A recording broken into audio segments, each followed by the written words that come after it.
Continuamos hoy, amigo oyente, el estudio que estamos llevando adelante del Evangelio según San Lucas. En nuestro programa anterior estábamos hablando del testimonio de Jesús en cuanto a Juan el Bautista. Leímos hasta el versículo 29 y dijimos que este pasaje es el cumplimiento de las profecías que se encuentran en Malaquías capítulo 3 versículo 1, y que el versículo 27 de este capítulo 7 de San Lucas es tomado de Malaquías 3:1. Y establece a Juan el Bautista como el precursor del Mesías. Ahora esto coloca a Juan por encima de todos los otros profetas, pues él era precursor de una nueva dispensación. Pero al mismo tiempo establece que el que es menor en el reino de Dios es mayor que Juan, porque los que pertenecen al reino tienen aún mayores privilegios y poderes que Juan el Bautista.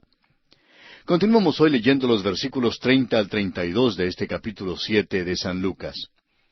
Mas los fariseos y los intérpretes de la ley desecharon los designios de Dios respecto de sí mismos, no siendo bautizados por Juan.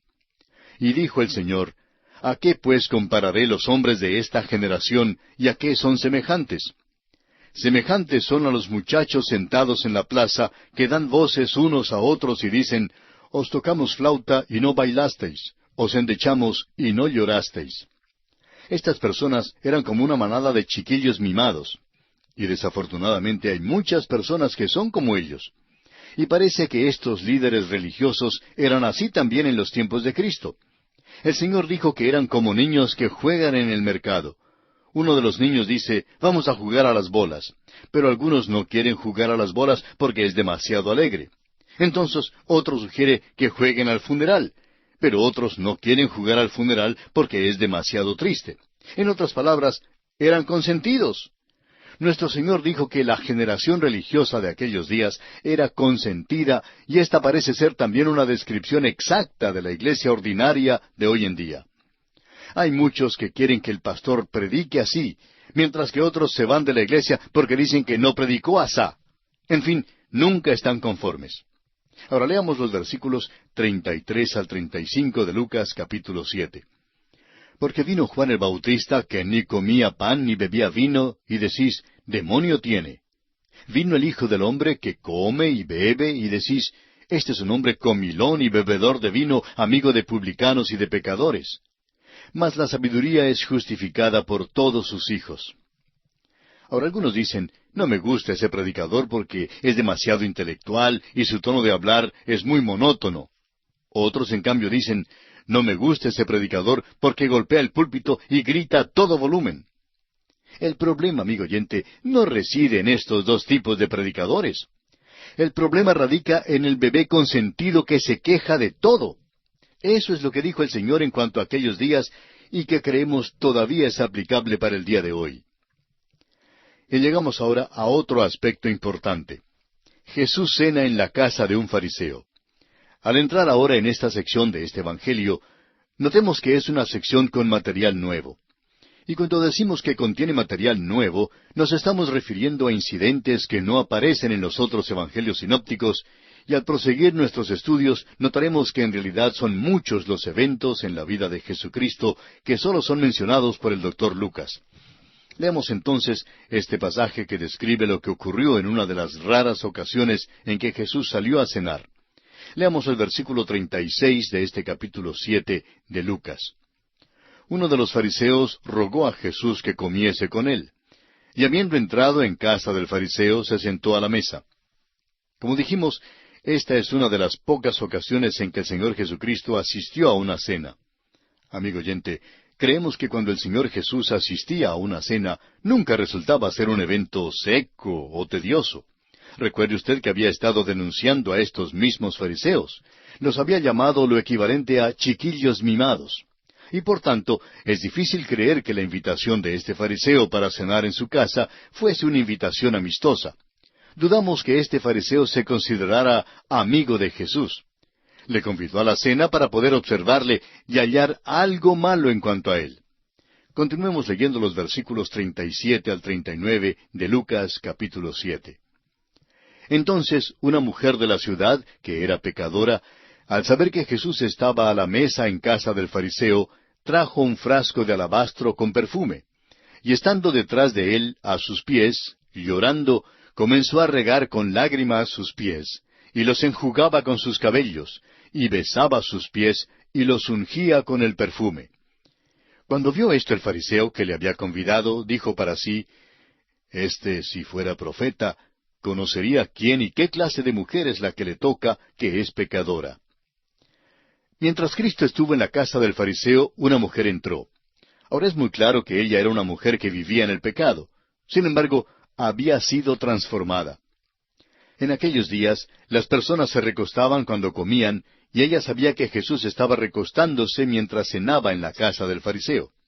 Así pues, trajo un frasco de alabastro con perfume y entró en la casa del fariseo. Creemos que, según las costumbres de aquel entonces, si usted tenía convidados, sus vecinos tenían pleno derecho para entrar y pararse junto a la pared o sentarse para observar a la persona o las personas que habían sido convidadas a la cena. Los vecinos no venían para comentar, sino solo para mirar. Y así ocurrió con esta mujer que entró y tomó su lugar detrás del Señor Jesucristo, quien estaba recostado en una especie de sofá, quizá apoyándose sobre un brazo para poder hablar con su anfitrión al otro lado de la mesa. Esta mujer, pues, tenía un frasco de alabastro con perfume y quería usarlo. Se paró junto a los pies del Señor Jesús, llorando, porque sus pecados le habían sido perdonados. Empezó a mojar los pies de Jesús con sus lágrimas y a enjugarlos con sus cabellos. Luego besó los pies de Jesús y por fin los ungió con el perfume costoso. Ahora este viejo fariseo nunca habría hablado abiertamente con este tipo de mujer en la calle. Quizá puede haber negociado con ella a oscuras cuando nadie podía verle. Pero el hecho es que ese fariseo no tenía nada que ver con esta mujer en pleno día, y cuando la vio enjugando y besando los pies del Señor, pensó para sí, si fuera profeta, conocería quién y qué clase de mujer es la que lo toca, que es pecadora. Pero el Señor Jesucristo conoció sus pensamientos, pues leemos a continuación en los versículos 40 al 43 lo que dice Jesús a este fariseo. Entonces, respondiendo Jesús, le dijo, Simón, una cosa tengo que decirte. Y él le dijo, Di, maestro. Un acreedor tenía 2 deudores. El uno le debía 500 denarios y el otro 50. Y no teniendo ellos con qué pagar, perdonó a ambos. Di pues, ¿cuál de ellos le amará más? Respondiendo Simón dijo, Pienso que aquel a quien perdonó más. Y él le dijo, Rectamente has juzgado. Jesús contestó el comentario del fariseo con una parábola. Esta es una de las parábolas deleitables que comparte el Dr. Lucas, y siendo que era una historia tan simple, aún este viejo fariseo pudo contestar correctamente. Se puede ver del contenido de esta historia la dirección que está tomando el Señor Jesús. Ahora continuemos leyendo el versículo 44 de este capítulo 7 de Lucas. Y vuelto a la mujer, dijo a Simón, ¿Ves esta mujer? Entré en tu casa y no me diste agua para mis pies. Mas ésta ha regado mis pies con lágrimas y los ha enjugado con sus cabellos. Por primera vez, el Señor reconoce a esta mujer. Hasta el momento parece que no le ha hecho caso alguno, pero ahora se vuelve hacia ella y la mira. Mientras la mira, dice a Simón, quien está al otro lado de la mesa, ¿ves esta mujer? Simón ya había dicho que no creía que el Señor sabía qué clase de mujer era ella, o nunca le habría permitido ungirle los pies con el perfume tan caro. Ahora nuestro Señor dice, Simón, ¿realmente ves a esta mujer? Mírala. Tú crees que la ves, pero no la ves de ninguna manera. El Señor realmente irrita a este fariseo. Por eso mismo creemos que el Señor no había sido convidado a la cena por un gesto amistoso, sino para que el fariseo pudiera observarle. Ahora el Señor Jesús le dice a este fariseo en los versículos 45 al 48, No me diste beso, mas ésta, desde que entré, no ha cesado de besar mis pies. No ungiste mi cabeza con aceite, mas ésta ha ungido con perfume mis pies. Por lo cual te digo que sus muchos pecados le son perdonados, porque amó mucho. Mas aquel a quien se le perdona poco, poco ama. Y a ella le dijo, Tus pecados te son perdonados. El Señor le dijo a Simón el fariseo que él no había observado ni aun las cortesías comunes del día. El Señor declara, sin decirlo en tantas palabras, que Simón no tenía la buena educación. Si Simón hubiera sido el anfitrión que debía ser, le habría lavado los pies al Señor, habría ungido la cabeza del Señor y le habría besado. Pues esta era la costumbre de aquel día, pero Simón no hizo ninguna de estas cosas. Y amigo oyente, eso es lo trágico en cuanto a muchos cristianos. Leen todo lo que dice algún autor en cuanto a la buena etiqueta, pero en verdad no la ponen en práctica ni la demuestran en su diario vivir. Me gustaría haber estado presente en esa cena. Nuestro Señor era excelente como orador de sobremesa. Creemos que lo que Él dijo hizo palidecer el alma de Simón. Esta pobre mujer de las calles vino a la casa del fariseo. Vino sin esperanza, pero quería recibir el perdón y por tanto acudió al Dios del cielo. El Señor le perdonó sus pecados y le dice a Simón que ella le ama mucho porque mucho le ha sido perdonado. Y sigue diciéndole al fariseo, ella es mayor pecadora que tú, pero tú no crees que eres pecador ni has pedido el perdón. Amigo oyente, el fariseo no recibió perdón simplemente porque no lo pidió. El Señor le dijo a este viejo fariseo tan hipócrita, a este príncipe religioso, que a la luz del cielo y según la norma de Dios y sobre la base de los pecados perdonados, esta mujer era 10,000 veces mejor que él. Esta mujer de las calles, esta prostituta, le pidió el perdón y fue salva. Ahora los versículos 49 y 50 de este capítulo 7 de Lucas, y los que estaban juntamente sentados a la mesa comenzaron a decir entre sí, ¿quién es este que también perdona pecados? Pero él dijo a la mujer, tu fe te ha salvado, ve en paz. Si usted, amigo oyente, es miembro de la iglesia, pero nunca le ha pedido el perdón de sus pecados al Señor Jesucristo, entonces usted todavía está perdido. Esta mujer no tenía ninguna buena obra a su favor. Simplemente creyó en el Señor, confió en Cristo, le pidió perdón y el Señor la salvó. Y Él hará lo mismo con usted, si usted está dispuesto en esta misma hora a confesar sus pecados y a pedirle perdón. Y así, amigo oyente, concluimos nuestro estudio del capítulo 7 del Evangelio según San Lucas. Y llegamos ahora al capítulo 8. En este capítulo encontraremos los siguientes aspectos. Algunas mujeres sirven a Cristo. Las parábolas del sembrador y de la lámpara encendida. Cristo declara quiénes son su madre y sus hermanos. Cristo reprende los vientos. Echa fuera la legión de demonios. Es rechazado por los gadarenos. Sana a la mujer con flujo de sangre y levanta a la hija de Jairo.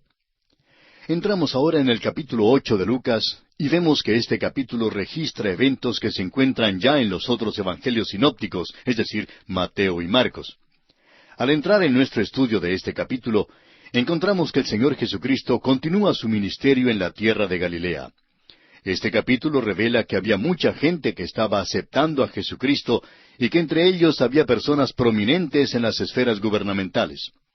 También notaremos que Lucas menciona aquí en los primeros 3 versículos de este capítulo 8 el caso de varias mujeres que acompañan y sirven a Jesús. Leamos pues estos primeros 3 versículos de este capítulo 8 de San Lucas. Aconteció después que Jesús iba por todas las ciudades y aldeas, predicando y anunciando el Evangelio del reino de Dios, y los 12 con él, y algunas mujeres que habían sido sanadas de espíritus malos y de enfermedades, María, que se llamaba Magdalena, de la que habían salido 7 demonios, Juana, mujer de Chuza, intendente de Herodes, y Susana, y otras muchas que les servían de sus bienes. Notamos aquí que mientras Jesús pasaba por todas estas ciudades y aldeas, continuaba predicando y anunciando el Evangelio del reino de Dios. Notemos también que algunas de las mujeres que le seguían habían sido sanadas de enfermedades y liberadas de espíritus malignos. Y más adelante, en este capítulo 8, hablaremos con más amplitud sobre los espíritus malos. Pero notemos que aquí el doctor Lucas menciona a una de las mujeres que había sido liberada de los demonios, María Magdalena, y nos dice que de ella habían salido 7 demonios. Y esto nos revela, en primer lugar, la atención que Jesús dio a las personas que eran atormentadas por los demonios. Y en segundo lugar, el poder de Jesús para expulsar los demonios. Finalmente, notamos que el doctor Lucas nombra a uno de los oficiales gubernamentales. nos dice que Chuza era intendente de Herodes y que su esposa Juana seguía al Señor Jesucristo y junto con otras muchas mujeres le servían de sus bienes. Llegamos ahora a la parábola del sembrador que aparece en los versículos 4 al 15 y que ya consideramos en nuestro estudio de los evangelios escritos por Mateo y Marcos. Por esto, no creemos que sea necesario leer todo este pasaje. Vamos a leer solamente las explicaciones que da el mismo Señor Jesucristo sobre el significado de esta parábola en los versículos 11 hasta el 15 de Lucas capítulo 8. Esta es pues la parábola. La semilla es la palabra de Dios. Y los de junto al camino son los que oyen, y luego viene el diablo y quita de su corazón la palabra para que no crean y se salven. Los de sobre la piedra son los que, habiendo oído, reciben la palabra con gozo, pero éstos no tienen raíces. Creen por algún tiempo, y en el tiempo de la prueba se apartan. La que cayó entre espinos, estos son los que oyen, pero yéndose son ahogados por los afanes y las riquezas y los placeres de la vida, y no llevan fruto. Mas la que cayó en buena tierra, estos son los que con corazón bueno y recto retienen la palabra oída y dan fruto con perseverancia. Amigo oyente, es nuestra ferviente oración que usted se encuentre entre aquellos de corazón bueno y recto que retienen la palabra oída y que esté decidido a obedecer el mensaje de la palabra de Dios, y luego esté dispuesto a permanecer fiel y a dar una buena cosecha. Bien, amigo oyente, nuestro tiempo se ha agotado, así es que tenemos que detenernos por esta ocasión. Continuaremos, Dios mediante, considerando este capítulo 8 del Evangelio según San Lucas en nuestro próximo programa.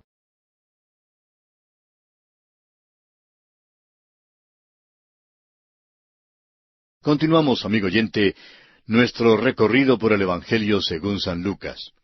Siguiendo adelante con el estudio del capítulo 8, llegamos ahora a la parábola de la luz que encontramos en el versículo 16 hasta el versículo 18. Así es que vamos a comenzar leyendo estos versículos 16 hasta el 18 de este capítulo 8 de Lucas. Nadie que enciende una luz la cubre con una vasija, ni la pone debajo de la cama, sino que la pone en un candelero para que los que entran vean la luz. Porque nada hay oculto que no haya de ser manifestado, ni escondido que no haya de ser conocido y de salir a luz. Mirad pues cómo oís, porque a todo el que tiene se le dará, y a todo el que no tiene, aun lo que piensa tener, se le quitará. Esta es una parábola que demanda acción. La luz crea responsabilidad y una persona que recibe la verdad tiene que actuar según esta verdad. Somos responsables según el grado de luz que nos ha sido dada. Leamos ahora los versículos 19 hasta el 21. Entonces su madre y sus hermanos vinieron a él, pero no podían llegar hasta él por causa de la multitud. Y se le avisó diciendo, Tu madre y tus hermanos están fuera y quieren verte. Él entonces respondiendo les dijo, Mi madre y mis hermanos son los que oyen la palabra de Dios y la hacen. En estos versículos, Jesucristo nos deja ver una nueva dimensión en cuanto a nuestra relación con Él. No es que Jesucristo esté negando las relaciones filiales. Lo que Él está diciendo es que el ser salvo, el llegar a ser un hijo de Dios, es en realidad tener con Él una relación más estrecha que la que tuvo su propia madre humana. Es decir, que nuestra relación con Cristo debe ser una relación mucho más profunda, mucho más elevada y duradera, una relación que supere cualquier relación que esté basada en la mera consanguinidad. Ahora, si usted tiene su Biblia abierta, como le indicamos al comienzo del programa, notará que llegamos ahora al incidente en el cual Jesús calma la tempestad. Leamos los versículos 22 al 25 de Lucas capítulo 8. Aconteció un día que entró en una barca con sus discípulos y les dijo, Pasemos al otro lado del lago. Y partieron. Pero mientras navegaban, él se durmió. Y se desencadenó una tempestad de viento en el lago, y se anegaban y peligraban. Y vinieron a él y le despertaron, diciendo, Maestro, maestro, que perecemos. Despertando él, reprendió al viento y a las olas, y cesaron y se hizo bonanza. Y les dijo, ¿Dónde está vuestra fe? Y atemorizados se maravillaban y se decían unos a otros, ¿quién es este que aun a los vientos y a las aguas manda y le obedecen? Estamos seguros que usted concordará en que este es un pasaje muy conocido y que ya ha escuchado muchas veces. Y si usted nos acompañó durante nuestro estudio del Evangelio según San Mateo, recordará que lo tratamos en forma bastante detallada. Así que ahora, a manera de repaso, notemos algunos de los puntos sobresalientes de este relato. En primer lugar, notemos que la travesía del lago se hace a base del pedido o mandato del Señor Jesucristo.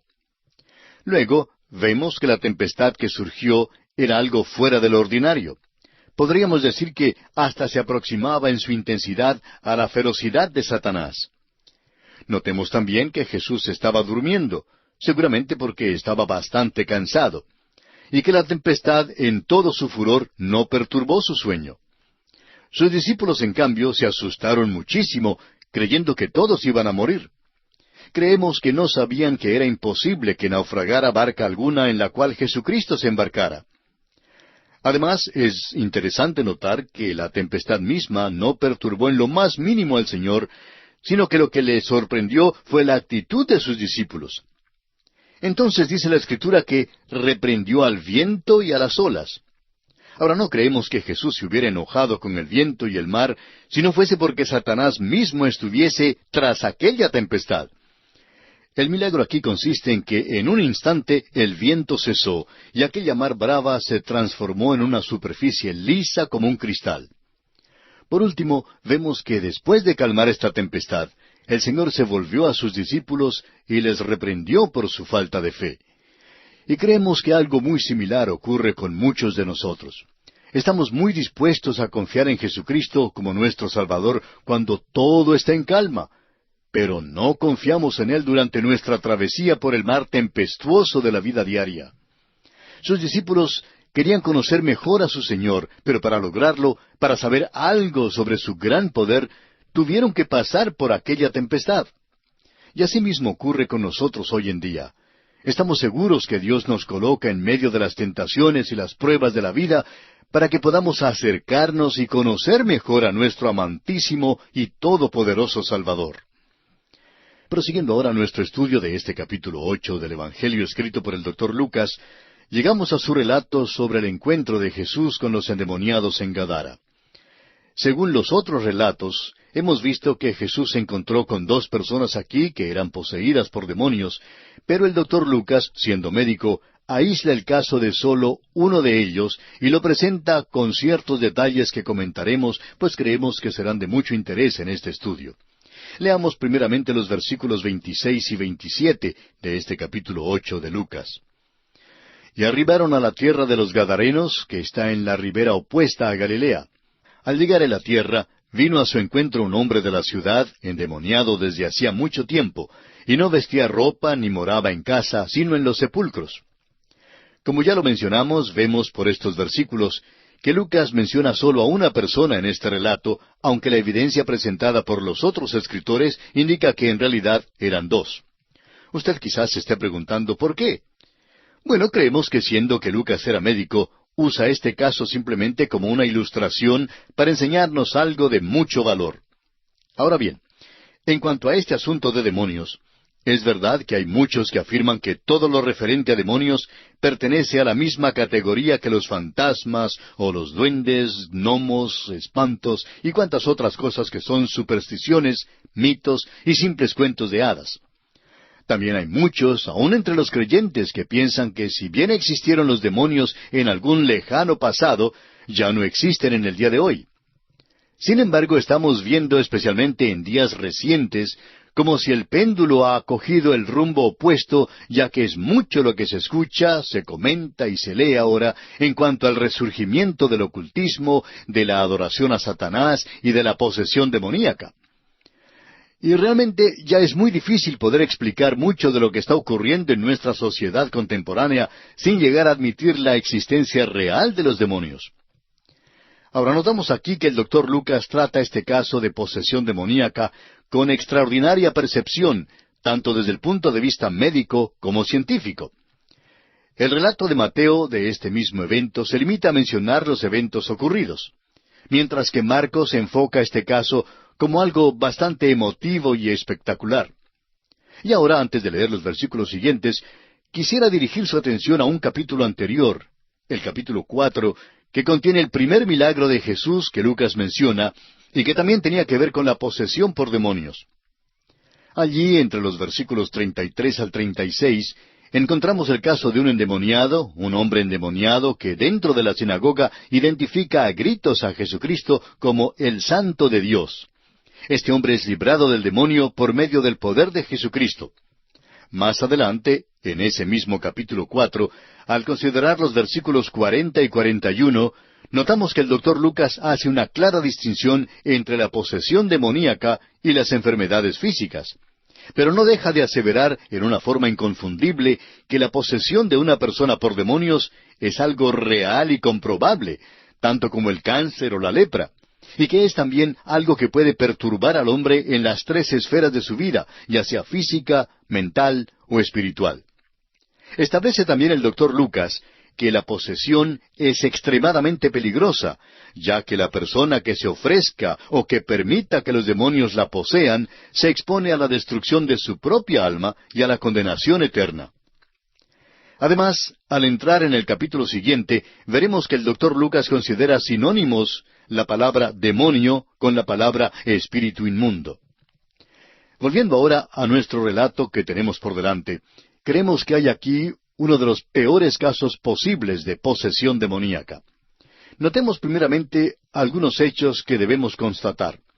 Esto ocurrió en la tierra de Gadara, donde habitaban los descendientes de la tribu de Gad, la única tribu que decidió no cruzar el río Jordán con Josué, sino que pidió permiso para permanecer en la ribera oriental del río.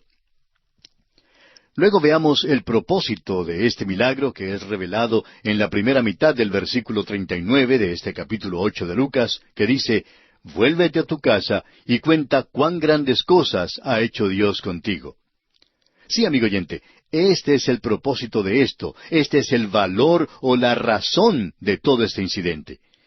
Y antes de pasar al versículo siguiente, creemos que hay algunas cosas mencionadas en los versículos ya leídos que debemos notar. Este hombre, uno de los peores casos de posesión por demonios jamás registrados, estaba desnudo y, según el versículo 27, había estado así por mucho tiempo. Creemos que existe una relación directa entre el nudismo y la posesión demoníaca. También indica este versículo 27 que no vivía en una casa como las personas normales, sino que vivía entre las tumbas y las cuevas. La personalidad de este hombre había sido degradada, envilecida y destruida. Él no tenía ninguna voluntad propia. Estaba poseído por los demonios. Leamos ahora los versículos 28 y 29 de este capítulo 8 de Lucas.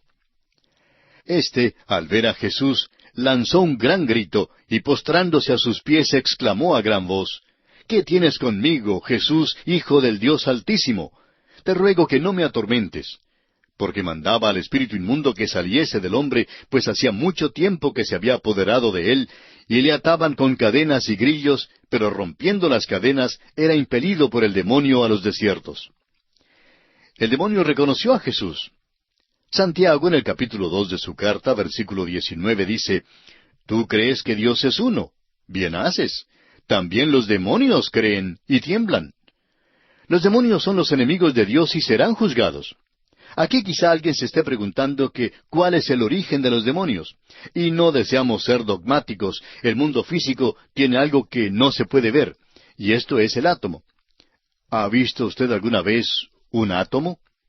Sin embargo, los átomos existen y han hecho un gran impacto en nuestros tiempos y durante nuestra generación. Igualmente, en el mundo espiritual hay ciertas cosas que no podemos ver.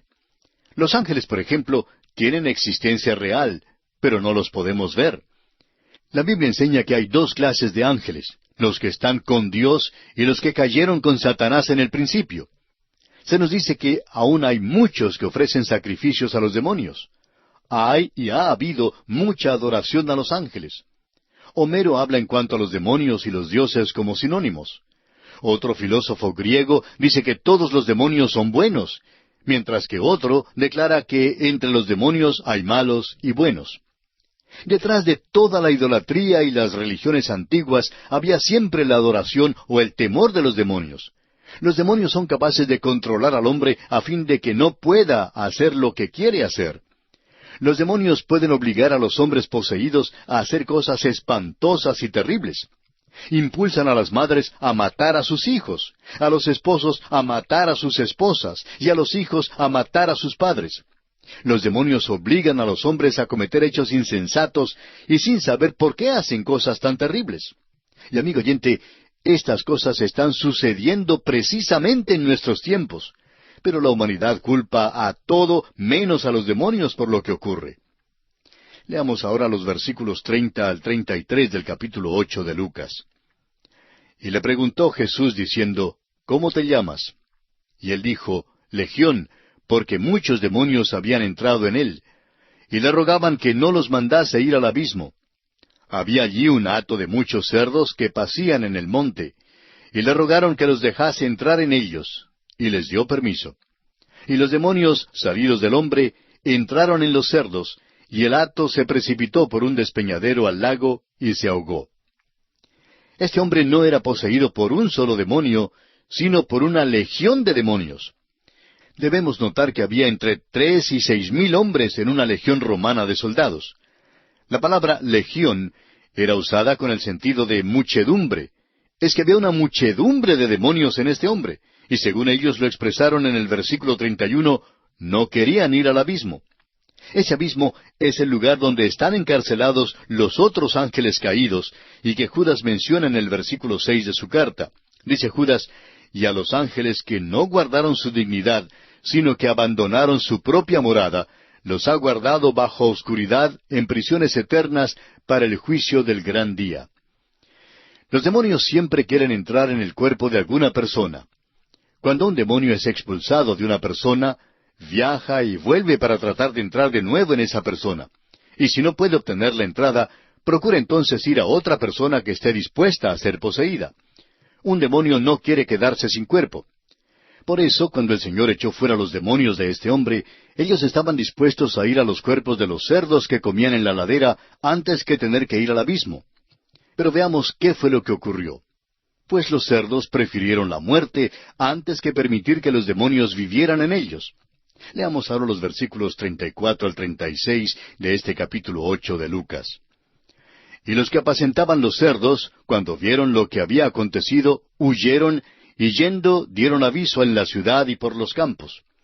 Y salieron a ver lo que había sucedido, y vinieron a Jesús y hallaron al hombre de quien habían salido los demonios, sentado a los pies de Jesús, vestido y en su cabal juicio, y tuvieron miedo. Y los que lo habían visto les contaron cómo había sido salvado el endemoniado. No nos queda ya mucho tiempo, pero quisiéramos que usted note la transformación maravillosa que experimentó este hombre. Y esto nos dice que sólo el poder de Cristo es el único que puede librarnos del poder de Satanás. Estamos viendo un resurgimiento de la adoración y el temor de los demonios en nuestros tiempos. Y es algo espantoso y asqueroso. Lo que necesitamos, amigo oyente, es invocar el nombre de Dios para que nos ayude e invocar su preciosa sangre que fue vertida una vez por todas en la cruz del Calvario para pagar el precio total de nuestra liberación. Amigo oyente, le invitamos a que usted abra en este mismo instante las puertas de su corazón al Hijo de Dios, el Señor Jesucristo, y le reciba como su personal Salvador, como el Señor y dueño absoluto de todo su ser. En nuestro próximo podrá usted experimentar una verdadera, profunda y total transformación de su vida que le eleve al plano de Hijo de Dios. Reciba a Cristo Jesús en esta hora y sea salvo por toda la eternidad. Que el Espíritu Santo de Dios le ayude y le guíe a dar este paso de fe que hará de usted una nueva criatura. Y de esta forma llegamos al final por el día de hoy. Dios mediante, en nuestro próximo programa continuaremos nuestro estudio de este capítulo 8 del Evangelio según San Lucas.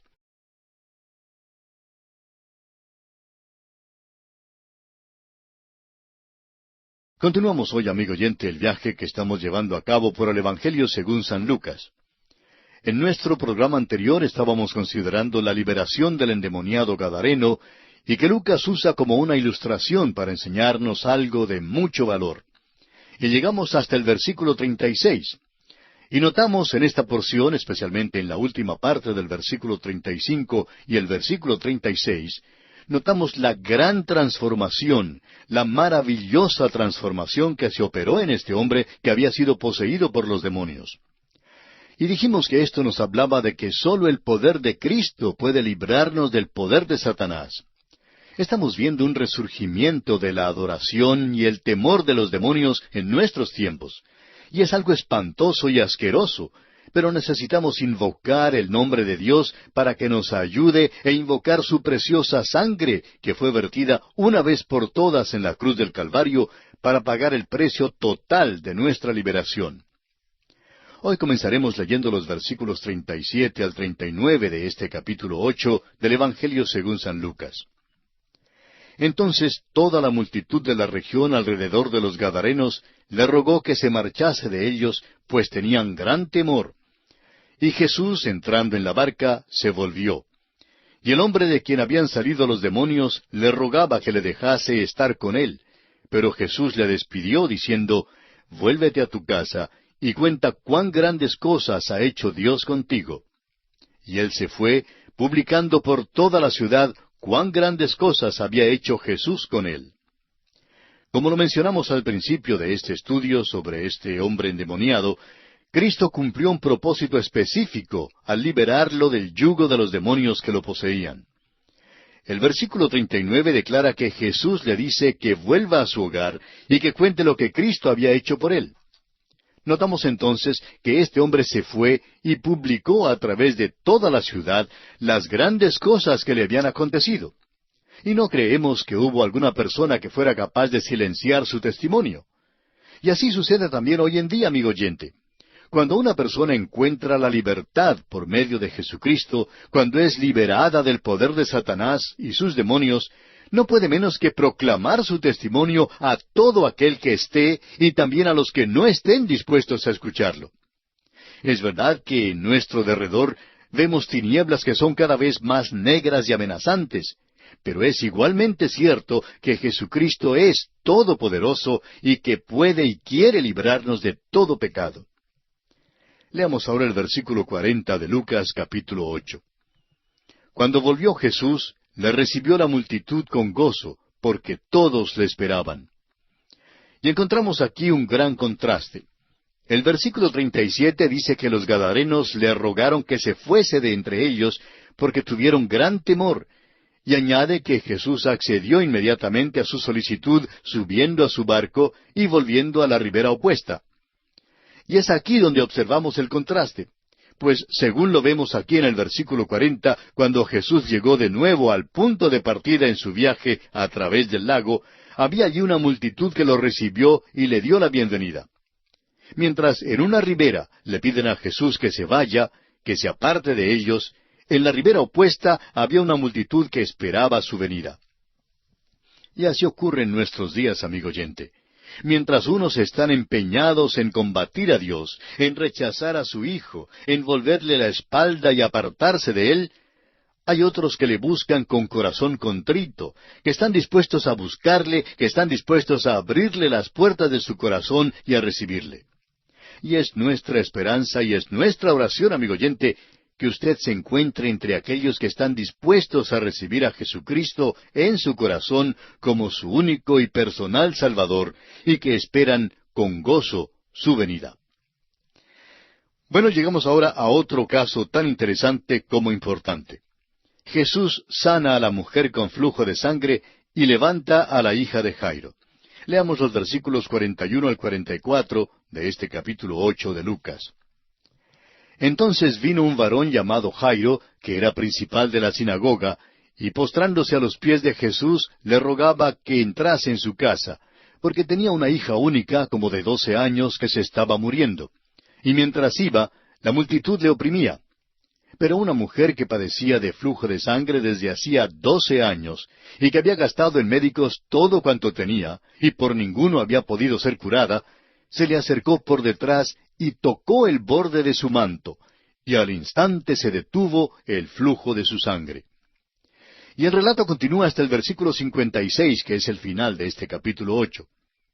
Según este pasaje, entre toda esa multitud que se había juntado para recibir a Jesús, había dos personas desesperadas. Primero, tenemos el caso de Jairo, quien vino a buscar a Jesús para que sanara a su hijita, no para levantarle de los muertos, porque no había muerto aún cuando Jairo salió para buscar a Jesús. Su fe quizá era poca, pero su situación era desesperante. Jairo creía que Jesús tendría que tocarla. Jesús comenzó a atender a Jairo, pero le interrumpió la mujer con el flujo de sangre. Ahora, esta mujer había estado sufriendo esta aflicción por 12 años. Y la hija de Jairo tenía 12 años también. O sea que 12 años de tinieblas se acababan mientras que 12 años de luz desaparecían. Cuando Jairo vino a Jesús era para pedirle que sanara a su hija. Su fe, como hemos dicho, quizás no era tan fuerte, pero en cambio la fe de esta mujer sí lo era. Ahora notemos que Jesús no fue quien tocó a la mujer, sino que ella le tocó a él y fue sanada al instante. Recuerde que una multitud le apretaba en todo su derredor. Los discípulos sabían que la multitud le había tocado y sin embargo solo la mujer fue sanada. Jairo se sintió tan desesperado porque su hijita estaba tan enferma. Él estaba allí presente cuando Jesús sanó a la mujer dándole su paz. Y este incidente iba a preparar a Jairo y a fortalecer su fe cuando llegaran las noticias horribles de que su hijita ya había muerto. Eso nos puede parecer chocante y quizás hasta brutal, pero el hecho es que Jesús esperó hasta que la niña muriera antes de ir con Jairo. Ahora, cuando llegaron a la casa de Jairo, ya había allí muchas lamentaciones y llanto, pero vemos que dejaron de llorar lo suficiente como para reírse de Jesús en su incredulidad. Pues notamos en los versículos 52 y 53 que dice, «Y lloraban todos y hacían lamentación por ella. Pero él dijo, no lloréis, no está muerta, sino que duerme». Y se burlaban de él, sabiendo que estaba muerta. El Señor tomó a Pedro, a Jacobo y a Juan, al padre y a la madre de la niñita, adentro con él, al lugar donde estaba acostada la hijita.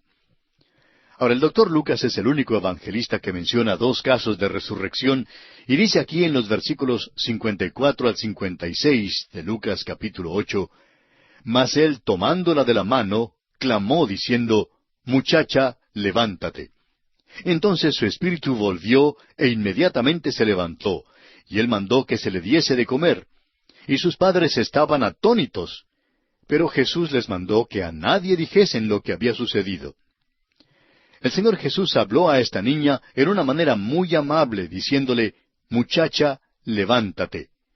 Estas palabras también pueden traducirse así, «Ovejita, despiértate». Y la niña se levantó. La devolvió a un mundo de sufrimiento por consideración a sus padres y no necesariamente para su propio bien. Amigo oyente, ¿se ha fijado usted en que el método que Jesús usa para levantar a los muertos siempre es el mismo? Les llama y ellos oyen su voz. Nuestro Señor ha demostrado una vez más que Él es Dios de veras. Y esto nos trae al final del capítulo 8 del Evangelio según San Lucas. Y llegamos ahora al capítulo 9. En este capítulo encontramos, en primer lugar, que Cristo envía a sus apóstoles. En segundo lugar, Herodes desea ver a Cristo. En tercer lugar, Cristo alimenta a los 5,000. En cuarto lugar, Cristo predice su pasión. En quinto lugar, encontramos la transfiguración. En sexto lugar, tenemos que Cristo sana al lunático. En séptimo lugar, Cristo alaba la humildad. Y en octavo y último lugar, los que querían seguir a Cristo condicionalmente. Este capítulo también registra los mismos eventos que se encuentran en Mateo y en Marcos. Los tres cuentan de la transfiguración. Ahora, Juan no menciona la transfiguración porque él presenta la deidad de Jesús, es decir, que Jesús es Dios. La transfiguración, por otra parte, manifiesta la perfecta humanidad de Jesús sin añadir evidencia adicional acerca de su deidad. El versículo 29 puede darnos la impresión de que la luz resplandecía sobre Jesús como una luz concentrada, pero no creemos que esta fuese la intención de Lucas.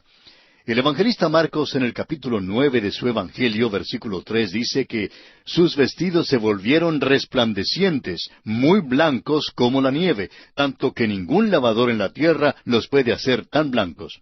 O sea que la luz resplandeció desde adentro. Es probable que esta fuera la condición original de Adán y Eva.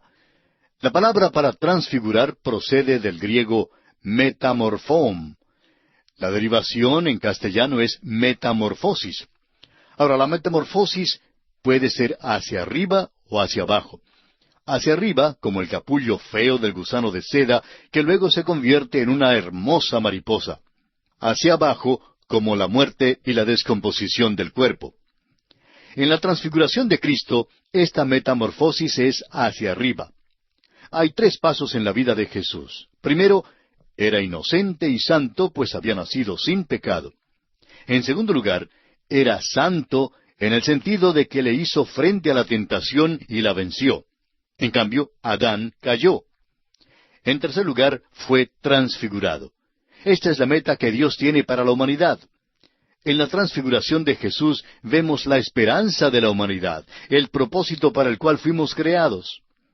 El Dr. Lucas es el único que proporciona un relato tan detallado de este evento y quien además lo presenta en contraste directo al caso del muchacho endemoniado al pie del monte que veremos en los versículos 37 al 43.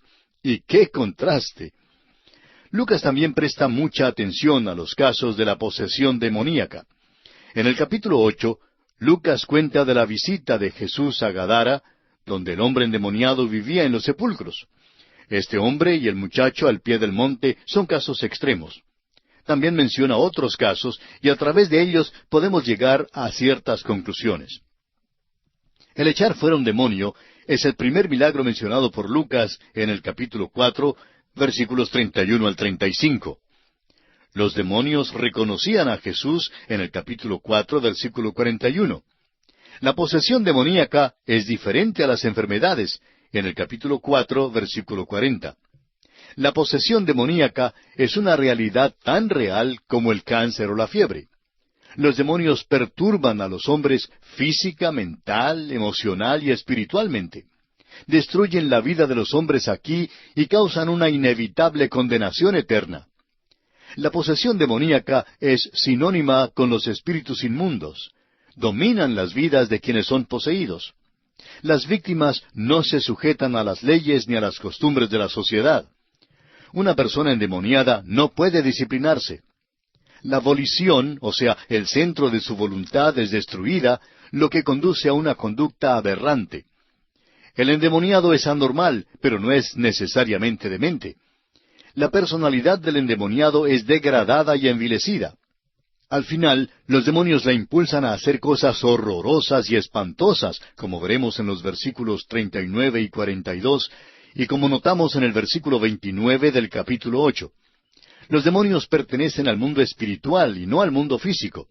Están detrás de las falsas religiones, como lo expresa el apóstol San Pablo en su primera carta a los Corintios, capítulo 10, versículo 20. También podemos concluir que los demonios desean habitar en las personas. Muchos de ellos ocupan a una misma persona. También le tienen miedo al abismo y prefieren ir a los cerdos, pero los cerdos prefieren morir.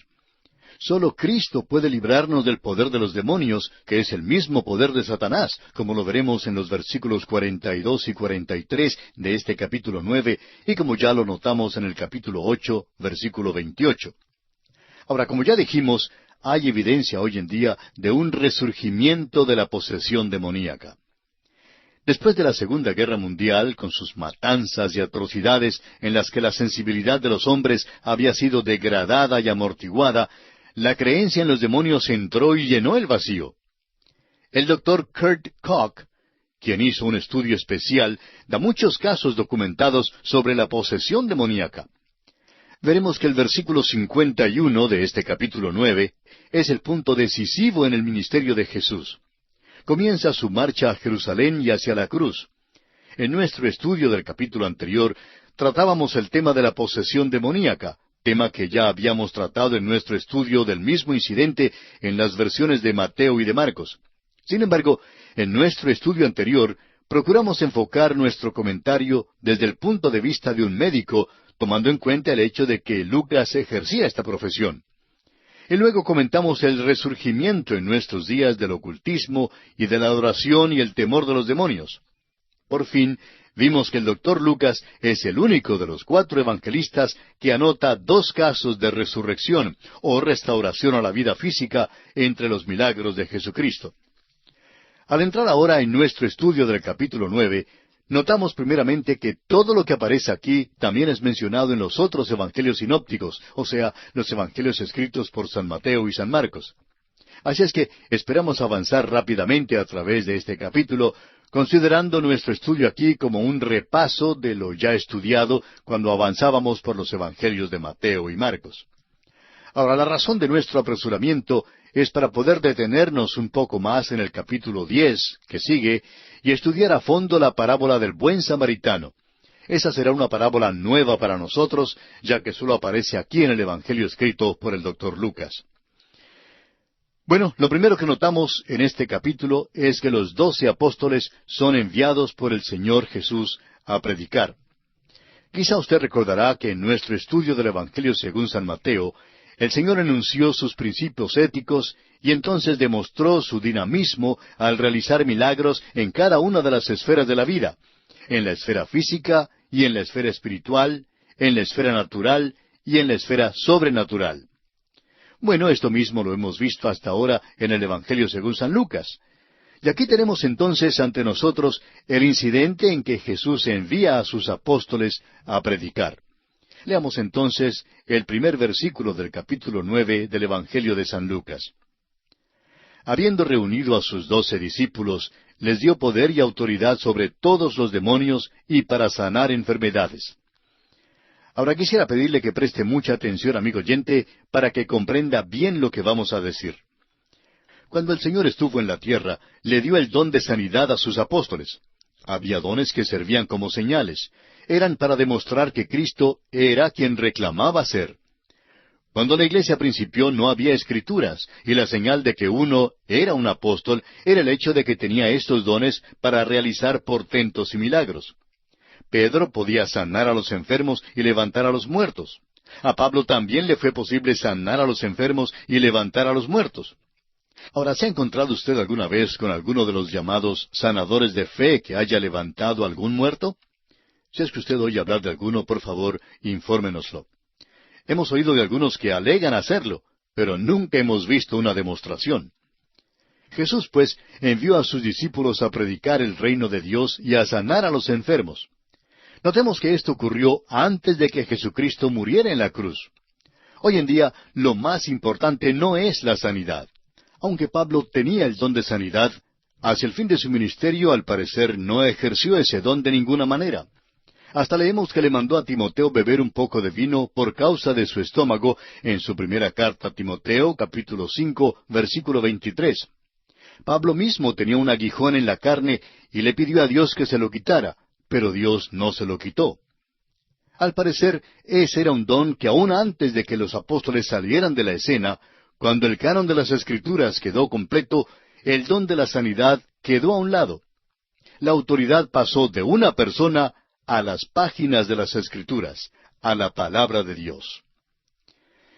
Bueno, amigo oyente, lamentablemente nuestro tiempo se ha agotado, así es que tenemos que detenernos, pero continuaremos, Dios mediante, en nuestro próximo programa.